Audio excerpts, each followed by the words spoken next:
ku itariki ya 17 y'ukwezi kwa 9 mu mwaka wa 2024 ku manywa y'ihangu ahagana saa 9:30 i Beirut ku murwa mukuru wa Liban. Ibyombo cyangwa se amaradi yakoreshwa mu itumanaho by'abarwanyi benshi mu mutwe wa Hezbollah byarasomye nkaho bakiriye ubutumwa bwihutirwa. Byinshi muri ibyo byombo byahise biturika bihitana ba nyirabyo. Aba barwanyi iyo batari ku rugamba baba bari mu bice bitandukanye by'igihugu, bari mu mirimo isanzwe ku isoko, mu muhanda ndetse n'ahandi. Aba ni abarwanyi ariko nanone babayeho ubuzima bwa gisivile. Igishobora kukubwira umurwanyi wa Hezbollah muri Liban ni ibikoresho bafite, cyane cyane iby'itumanaho. Mu gihe cy'urugamba aba afite icyombo, ibingibi tuzi ku izina rya talkie-walkie. Ubu ni ubwoko bw'ibyombo bimeze nka telefone, aho impande ebyiri, ni ukuvuga urwohereza ubutumwa ndetse n'urubwakira, zishobora kuvugana zigasubizanya. Mu gihe abarwanyi ba Hezbollah bari mu ntambara, ibi nibyo bikoresho bakoresha kugira ngo bahabwe ubutumwa buturutse ku bayobozi b'urugamba. Ibi byombo ushatse wabigereranya na telefone igendanwa ariko idakoresha imirongo y'itumanaho rya telefoni zisanzwe mu kugira ngo zibashe kuvugana. Imirongo izwi nka réseau cellulaire. Gusa mu gihe aba barwanyi batari ku rugamba cyangwa se mu bihe by'intambara, ntabwo bakoresha ibi byombo. Bakoresha ikindi gikoresho kizwi nka pagers. Pagers nazo ni nka telefoni, ni nka talkie-walkie. Gusa kuri zo itandukaniro nuko zakira ubutumwa ariko ntizigire ubushobozi bwo kubwohereza. Nizo abayobozi b'urugamba baheraho amabwiriza abasirikare, ariko abo basirikare badashobora gusubiza. Mu gihe gisanzwe nta ntambara ihari, abarwanyi bakuru muri Hezbollah baba bagomba kugendana izi pagers kugira ngo zinyuzweho ubutumwa buturutse mu buyobozi bukuru, ubutumwa bushobora kuba imyiteguro y'intambara, gushaka abarwanyi bashya, gukoresha intwaro runaka, kujya ku rugamba, amakuru y'ubutasi n'ibindi. Kuri wa munsi twavugaga mu kanya, ku itariki ya 17 y'ukwezi kwa 9 mu mwaka wa 2024 ku isaa 9:30 z'igicamunsi, abarwanyi benshi ba Hezbollah ntabwo bari ku rugamba, bivuze ko bari bitwaje izi pagers. Ibi bikoresho byatoranyijwe n'ubuyobozi bwa Hezbollah ngo ari byo bizajya bikoreshwa kubera ko bidakoresha uburyo busanzwe bw'itumanaho. Ibivuze ko no kubyumviriza bigoranye cyane, bityo ubutumwa butanzwe buba bwizewe ko budashobora kugwa mu maboko y'umwanzi. Ibi niko abarwanyi ba Hezbollah bari babimenyereye. Gusa kuri icyo gicamunsi ubutumwa bakiriye ntabwo bwari busanzwe. Izo pagers zabo zarabanje zisona mu buryo bwumvikanisha ko ubutumwa bwakiriwe bwihutirwa kandi bufite uburemere bukomeye. Aba barwanyi ba Hezbollah batojwe ko iyo pagers zabo zisonnye bagomba kwihutira guhagarika ibyo barimo byose, bakabanza kureba ubwo butumwa bahawe. Kuri iyi nshuro rero niko byagenze. Aba barwanyi benshi bakuye ibyo bikoresho byabo mu mifuko, ubundi babyegereza amaso yabo kugira ngo basome neza. Mwibuke ni ku gicamunsi aho izuba ryari ririmo kuva cyane. Umuntu uri hanze ntabwo yashoboraga kubona neza ubutumwa mu kirahuri cya telefoni cyangwa se ikindi gikoresho cy'itumanaho kubera urumuri rwinshi rw'izuba. Bivuze ko byabaye ngombwa ko bazegereza amasura yabo. Mu masegonda make yakurikiyeho, ibi bikoresho byaraturitse. Buri wese wari ugifite mu ntoki yakegereje amaso arakomereka ndetse bamwe barapfa. Iyi ni operation yateguwe n'ikigo cy'ubutasi cya Israel cyitwa Mossad, umwanzi wa mbere wa Hezbollah. Ni operation yamaze imyaka 10 yose itegurwa, aho Hezbollah ubwayo yiguriye ibikoresho byisha abarwanyi bayo, ibigura ku mwanzi wayo nimero ya mbere wari umaze imyaka irenga 10 abikora, ariko batazi ko ari we babiguraho. Byagenze bite ngo Israel igurisha ibi bikoresho kuri Hezbollah? Ni gute uyu mutwe w'ikitabashwa nka Hezbollah, umutwe ufite abarwanyi barenga 100,000, wananiwe kugenzura ibikoresho byabo by'itumanaho kugeza bikoreshejwe mu kuwusenya? Ni gute Hezbollah yisanze aha hantu? Ni gute Israel yisanze imbere mu mutima wa Hezbollah? Reka tubivugeho. Mu ntambara hari ibintu by'ingenzi kurusha ibindi byitabwaho. Kenshi utegura intambara ufite gahunda y'uko ibikorwa bigomba kugenda. Ntabwo ari ujya ku rugamba ngo ayobore ingabo cyangwa se abarwanyi. Ibi bivuze ko ibikoresho by'itumanaho ari ingenzi cyane mu gihe cy'intambara. Nta gisirikare gishobora gupfa gutsinda urugamba mu gihe cyose ibijyanye n'itumanaho cyangwa se communication bitameze neza. iyo bitameze neza ni hamwe uzumva bavuga ko igisirikare runaka cyarashe indege yacyo, cyangwa se abasirikari bamwe bakarasa bagenzi babo ku rugamba, bamwe bitiranyije abandi. Ibi byose bishobora guturuka ku itumanaho ritanoze. Ibi ngibi byanavuzwe mu ntambara irimo gushyamiranya Uburusiya na Ukraine, aho hari abasirikari b'Abanyakoreya ya ruguru baje gufasha Uburusiya guhangana n'abasirikare ba Ukraine, by'umwihariko mu gace ka Kursk. Byavuzwe ko mu gihe gishize bamwe muri aba basirikari bo muri Koreya ya ruguru batamenyereye ibirebana n'ururimi rw'Ikirusiya ngo baherutse kurasa ku basirikare b'Abarusiya, bicamo abagera kuri 4, nyamara nibo baje gufasha. Umwanzi wabo n'umwe. Tukivuga ku by'itumanaho rikoreshwa ku rugamba, uyu munsi hakoreshwa itumanaho rigezweho. Ikibazo cyaryo ni uko rishobora kumvirizwa. Telefoni cyangwa se mudasobwa ukoresha mu kazi kawe ka buri munsi ishobora kwinjirirwa byoroshye ku buryo umuntu ashobora kumva ibyo uyivugiraho, ibyo uyishakiraho kuri Google, za video urebaho, ubutumwa wohereza, amafoto wabitseho n'ibindi. Nyamara kubera kwibanga ari umutima w'igisirikari, ingabo nyinshi mu bihugu bitandukanye zihitamo kudakoresha telefoni zigendanwa ku rugamba. Iyo abasirikari bari mu kazi bakoresha ibikoresho tumenyereye nk'ibyombo. Ni bimwe biba ari binini baba bacigatiye mu ntoki, bifite antene ndende, bimeze nka telefoni zimwe za kera. Ibi nibyo na Hezbollah ikoresha. Ubusanzwe bamwe mu barwanyi b'uyu mutwe bahoze bakoresha telefoni zisanzwe mu gutumanaho, ariko byagaragaye ko ari ikibazo nyuma y'uko Israel yibaga amakuru y'ubutasi iyakuye mu biganiro by'aba barwanyi. Ibi byatumye ubuyobozi bwa Hezbollah busaba abarwanyi ba Hezbollah guhagarika gukoresha telefoni zigendanwa, batangira gukoresha ibyombo mu itumanaho ryabo. Ubuyobozi bw'uyu mutwe bwatangiye gushaka bya byombo bimwe twavugagaho mu kanya bya talkie-walkie bikora nka telefoni ariko bidakoresha réseau cellulaire. Ibi byombo byakwirakwijwe mu barwanyi ba Hezbollah. Israel itangira kubura amakuru y'abakuragamo, maze iza gukora iperereza ryaje kwerekana ko Hezbollah isigaye ikoresha ibyo byombo. Nyuma y'ibiganiro byamaze igihe, Israel yabonye umuti kuri icyo kibazo, aho yagombaga gukora ibyombo bimeze nka bimwe Hezbollah yifuza, igashaka uburyo ariyo yabigurisha kuri uyu mutwe. Ibi ariko ntabwo byari byoroshye nk'uko tubivuze. Kugira ngo bishoboke, ikigo gishinzwe ubutasi cya Israel, Mossad, cyagombaga kwitwararika mu buryo bwose bushoboka, kubera ko ikosa rimwe ryonyine ryashoboraga gutuma iyo operasiyo yose ihinduka umuyonga. Binyuze mu bigo byinshi Mossad ifite hirya no hino ku isi, yakoze ibi byombo ibigurisha Hezbollah ku giciro cyiza cyane. Hezbollah yabiguze itazi ko byakozwe na Israel, kubera ko yari yarakoresheje amazina y'ibigo byo mu bihugu utapfa gukekaho ko bikorana na Israel. Muri make, Israel yagurishije ibi byombo bigera ku 16,000 kuri Hezbollah. Byari binini ho gato ugereranije n'ingano yabyo isanzwe. Impamvu nuko byarimo batterie nini gato ugereranije n'iyari isanzwe. Iyi batterie yabaye nini kubera ko mu ikorwa ryayo yashyizwemo ibiturika byashoboraga guturitswa na Israel igihe cyari cyo cyose hifashishijwe telekomande. Abarwanyi ba Hezbollah bakundaga gutwara ibi byombo byabo ku gatuza hafi y'umutima. Mu gihe cyose ibi biturika byari kuba biturikijwe, icyizere cy'uko byari bugira ingaruka zikomeye ku barwanyi ba Hezbollah cyari hejuru cyane. Nawe urabyumva ikintu kiri ku gatuza kawe kiramutse giturikijwe. Israel yagabanyije ibiciro by'ibi byombo kugira ngo Hezbollah yemere kubigura ku bwinshi. Icyakora ntabwo yagabanyije ibiciro cyane kugira ngo nanone Hezbollah itabikeka, ikibaza impamvu umucuruzi arimo kugurisha ibyo byombo ku kiguzi gito cyane. Kugira ngo Hezbollah irusheho kubona ko ibintu irimo gukora nta kibazo kibirimo, hari ubwo Israel yazamuraga ibiciro ubundi ikimana ibyo byombo, bigasa nkaho Israel cyangwa se umucuruzi wabaga yihagarariye agaragara nkaho nta kimwirukansa. Kandi ku isoko rya Hezbollah nayo yaguraga yigize nk'undi mukiriya atari ryo kamara.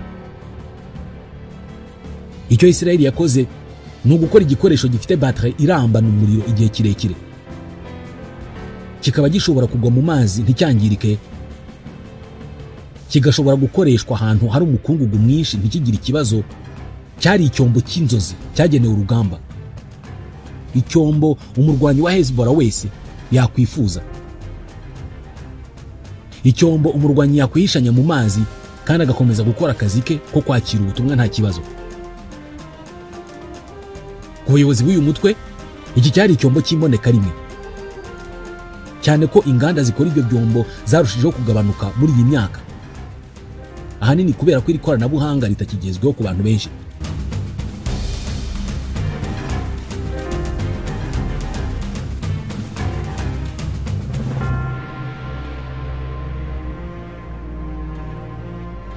Icyakora ku rundi ruhande, ibikoresho nk'ibi Hezbollah ibanza kubipima ikabinyuza mu mashini zireba uko bikoze, zireba ibikoresho bigize ibyo byombo kugira ngo yizere umutekano wabyo.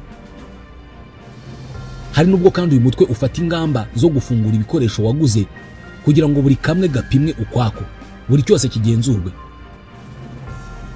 Kuri ibi byombo Hezbollah yakoresheje ubu buryo bwose, ariko ntiyashobora kubona bya biturika byari byashyizwemo. Imwe mu mpamvu yatumye babibura nuko ibi biturika byari bifite ingano nto cyane, kubera ko byari bigenewe kugira ingaruka ku muntu umwe ufite icyo gikoresho, abo hirya ye bakarokoka. Gusa nk'uko twabigarutseho mu kanya, Isiraheli ntabwo yari gushobora kumviriza ubutumwa bw'ibi bikoresho kubera ko bidafite ikoranabuhanga rigezweho. Icyakora yari yizeye ko mu gihe cyose yakwinjira mu ntambara na Hezbollah, ibi bikoresho bizagira uruhare mu guca intege uyu mutwe binyuze mu kwica cyangwa se gukomeretsa abarwanyi bawo bazaba babifite ku rugamba. Mu ntego za Mossad harimo gufata isi nk'ikibuga ikoreramo ibikorwa byayo. Iyi ni intego uru rwego rukura muri Bibiliya mu gitabo cy'Imigani igice cya 24 umurongo wa 6. Haragira hatuzajye gusembura intambara ufite inama z'ubwenge, aho abajyanama benshi bari haba amahoro. Muri make, abatasi ba Mossad bafata isi nk'uko wabona umukino wa dami. Icyo bashaka baba bagomba kukigeraho uko byagenda kose. Ahagana mu 2018 Hezbollah yari imaze gukora akazi gakomeye muri Syria, imaze gufasha Perezida Bashar al-Assad kuguma ku butegetsi nubwo yaje kuva ejo bundi. Benshi mu barwanyi ba Hezbollah bavuye kuri urwo rugamba bafite moral iri hejuru. Intego yabo bayihindura Isiraheli kubera ko n'ubundi uyu mutwe ujya kuvuka. Guhangana na Isiraheli byari imwe mu ntego nyamukuru. Iran yarushijeho gufasha uyu mutwe binyuze mu kuwuha intwaro, gusa ariko nanone uyu mutwe wari waratangiye kwikorera intwaro zawo. Intwaro zageragezwaga ku mupaka wa Isiraheli bigatuma iki gihugu kirushaho gushya ubwoba. Ahagana mu 2022 Isiraheli yaje kumenya amakuru yuko uretse na Tokiwoki, Hezbollah yifuza izindi Pagers, cyane ko uyu mutwe wari ukomeje kwaguka. Muri icyo gihe nta bibazo by'umwuka mubi byari bihari hagati yayo na Hezbollah, uretse ko cyari igihe cyiza cyo gutegura amakimbirane ashobora kuvuka mu minsi yari gukurikiraho. Isiraheli kandi yaje kumenya amakuru yuko Hezbollah isanzwe igura izi Pagers ku kigo cyo muri Taiwan cyitwa Gold Apollo.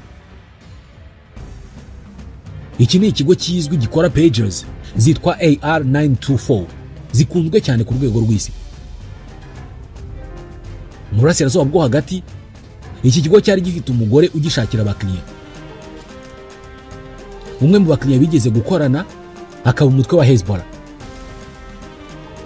Uyu mugore nawe yari afite ikigo cye ari nacyo cyanyuzwagamo Pagers za AR-924 zakozwe na Apollo zigiye gucuruzwa mu burasirazuba bwo hagati.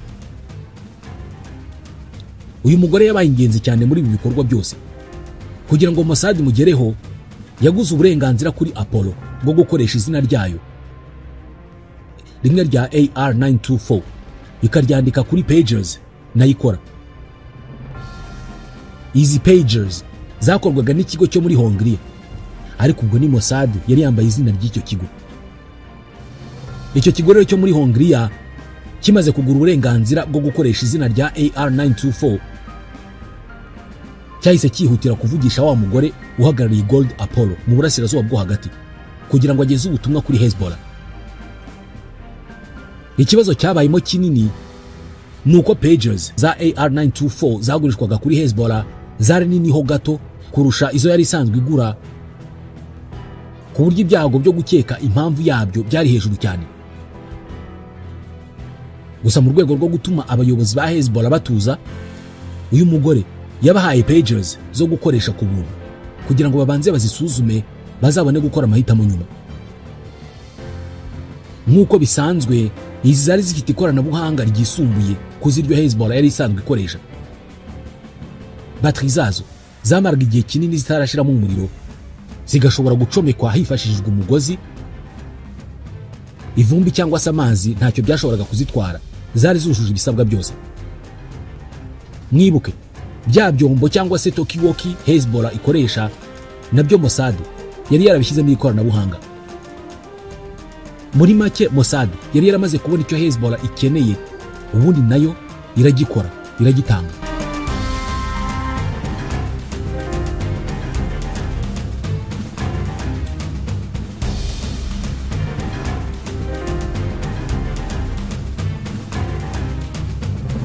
Nyuma yo kwakira za pages, Hezbollah yazikoreye isuzuma rihagije. Yarazishwanyaguje kugira ngo harebwe ibizikoze, ariko ntiyagira ikintu na kimwe ibonamo kidakwiye. Ikitamenye kwari uko impamvu izi pages zari nini kurusha izisanzwe ari uko zari zifitemo ibiturika bikozwe mu kinyabutabire cya tetranitrate de pentaerythritol. Mu kwezi kwa 11 mu 2023, Hezbollah yari yamaze gukunda izi pages itigura izirenga 5,000. Izi ntabwo zikoreshwa n'abarwanyi bose nk'uko bigenda kuri talkie-walkie. Zo zikoreshwa gusa n'abayobozi b'abarwanyi cyangwa se abandi bose bafite inshingano. Muri make, ni abayobozi bahuza ubuyobozi bukuru bw'abarwanyi bo hasi ba Hezbollah. Aba ni abantu b'ingenzi cyane mu mikoranire ya buri rwego, kubera ko nibo bahabwa amabwiriza bakaba ari nabo bayakurikirana kugira ngo ashyirwe mu bikorwa. Mu kigo kinini wenda nk'icy'ubucuruzi, abo wita nka bamwe bakuriye za departement cyangwa amashami runaka cyangwa abayobozi b'amatsinda baba ari abantu b'ingenzi cyane. Aba nibo Israel yashakaga kwikiza. Kwica abayobozi nk'aba bivuze ko ari ukwica uruhererekane rw'amakuru, kandi ibi ngibi bikagira ingaruka zikomeye mu gihe Hezbollah yari iri mu rugamba. Mwibuke, itumanaho ni ikintu cy'ingenzi cyane ku rwego rudasubirwaho mu bijyanye n'intambara. Igisirikare kidafite itumanaho ryiza ntabwo gishobora gutsinda intambara. Ku itariki ya 17 Nzeri, ubwo izi pages zaturikaga, abari bazifite barakomeretse ku rwego rukomeye, ku buryo iyi ntambara ya Israel na Hezbollah iza gukomeza ntabwo byari bushoboke ko bakomeza kurwana. Mu rwego rwo gufungura izi pages, byari ngombwa ko umurwanyi wa Hezbollah akanda buto ebyiri icyarimwe, ubundi akabona gufungura ubutumwa. Ubusanzwe ubu buryo bwakoreshwaga kugira ngo umurwanyi wakiriye ubutumwa abe ari we ubusoma kugira ngo ubutumwa bufunguke. Abari bazifite bakanze kuri izo buto, muri ako kanya zihita ziturika. Hejuru ya 90% by'abari bazifite bose barakomeretse kandi bikomeye. Bitewe n'uruhande rw'umubiri zari zegereye, bamwe bakomeretse amaso, abandi bacika intoki, abandi bakomereka ku matako, abandi bakomereka mu gatuza, abandi bakomeretse mu mbavu. Buri gice cy'umubiri cyari cyegereye icyo gikoresho cyarakomeretse. Wari umuyobozi wa Hezbollah Hassan Nasrallah waje no kwicwa, yari yihisha ahantu muri metero nyinshi z'ubujyakuzimu ahari inyubako yakoreragamo i Beirut. Ku isaa 9:30 izi pega ziturika, hari abayobozi bari bamuri iruhande bazifite. Yibonera n'amaso ye uburyo zibaturikanye. N'uyu munsi hari abasigaranye ubumuga kubera icyo gitero. Bagendana ibimenyetso by'ubushobozi bwa Israel n'imbaraga ifite ku banzi bayo.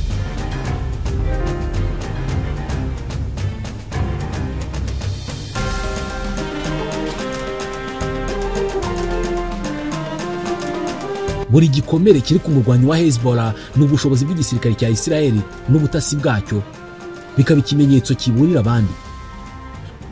N'umurage w'ubuhangange bwa Israel. Iki cyo gitero cyagizwe ibanga ku buryo na Amerika nyirizina itari ikizi, ntabwo yari zimitegurirwe yacyo. N'imbere muri Israel abakozi ba Mossad bari bakizi, bari bake cyane, cyari kizwi nabo kireba gusa.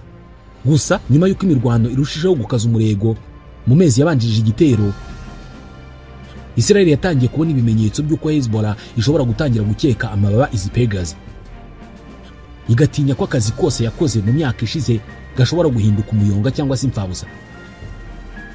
Iminsi mike mbere y'igitero nibwo Minisitiri w'Intebe Benjamin Netanyahu yabwiye inzego zose bireba aziteguza.